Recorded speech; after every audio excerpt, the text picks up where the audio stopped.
When I spoke to her on the phone, I got the sense of somebody who had finally gotten to the point where she wanted to take the reins, take charge, and be done with this demon, right? But I didn't get the feeling that she was getting a lot of support or encouragement from other people in her life. There might have been a few friends that, were encouraging her to get help. My mom encouraged her. But I don't have the feeling that she had the same kind of unconditional love from people around her that I did, and I'm eternally grateful for that, for myself and my story. I wish I tried to be a support to her. I tried to encourage her. I tried to give her hope, but I don't know that she had a whole lot of that in the rest of her life. I think she more felt that people wanted something from her rather than they were willing to give her something. And that's pretty sad. That's part of the reason that she felt okay reaching out to me. And she may not have talked to me about some of her more intimate family issues with her relationships with her brother and her mom and stuff like that, because she may have sensed that that in her life was a little different than my relationship with my parents and my family. Starring Pat and Shirley Boone. And Jerry. Our family was so public, and not just about the singing and the performing, but about our relationships and our beliefs and our values and all of that. And people knew that we were close and that we supported and encouraged each other and loved each other no matter what and that kind of thing. And I think maybe part of the reason she didn't get as personal about talking about some of the intricacies of relationships other than the breakups with, guys that she'd been dating or married to, might have been because she knew, probably from talking to my mom, but also just from our family persona, that our lives had been different than hers. I don't believe Agnes told Karen the night before she died that she loved her. I don't believe that Agnes ever told Karen that she loved her.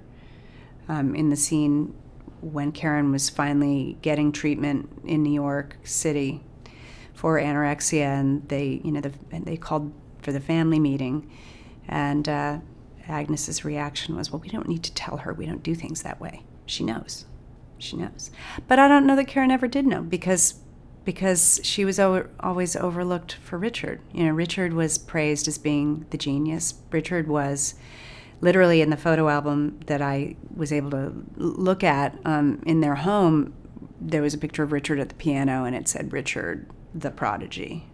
And I turned the page, and it was a picture. It was like Karen. It was like, and they moved across country for Richard's music career. He was always supposed to be the star. I forget who told me, but I think they played with Boston Pops. She sang. And the parents came backstage, and Agnes didn't say anything to Karen. She congratulated Richard. Agnes regarded Richard as the genius, because I guess he was always into music from the start with the records, and his father used to buy him records, and they used to listen to records. And Karen was out there playing baseball and doing stuff like that. So I think that Agnes had this idea that he created the Carpenters, and Karen took second seat, But I don't think the Carpenter would have be successful without Karen.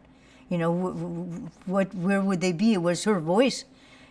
Sure, Richard arranged the songs, and he was a genius at that.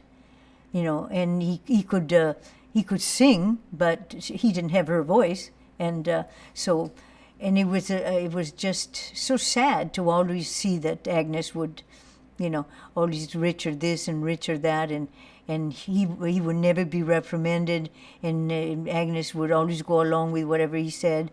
I mean, most of the time, but I never saw Agnes being crossed with Richard ever.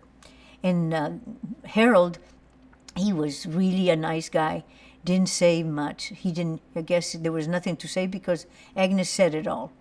So, you know, he was really a nice guy, quiet, and when he was very soft-spoken, and he didn't have an opinion on anything. And so, but Karen, you know, she got the brunt. You know, our belief systems as human beings get set pretty young in our family nucleus and then with society. And many of us grow up with belief systems that are absolutely false, but we believe them. They're real to us. You know, you're fat, you're stupid, you're ugly, you're never going to amount to anything, whatever it is. If our parents tell us that, we believe it. You know, and it takes a lot of work as an adult to overcome the tape. And the tape can also be you're brilliant, you're a genius, you're a prodigy, So belief systems don't get changed very easily. They require deliberate work. And I don't know if Karen was ever able to overcome the belief systems. You know, there was guilt over being the star. I don't know what Agnes expected from Karen, because Karen was doing the best she could, and it was good. It was excellent. So I don't know what the heck she wanted. You know, now she's a superstar, and there was no reason for Agnes to always be crossed or chew Karen out. You know, for whatever reason. It was never a friendly talk. It was never a hug. It was never an arm around the shoulder and say, oh, you did good, or this, that. It was never like that. Never. I've never seen it. She didn't do that with Richard either, but you could tell the tone of voice when she talked to Richard that was totally different, you know? And Karen respected her mother, but she didn't like she didn't like taking that from her all the time. And I think that hurt her a lot. And the more Agnes chewed her out about everything, you know, it was always and Karen tried. Being a perfectionist, you never want to fail. You know, you got to do everything as close to perfectly as you can.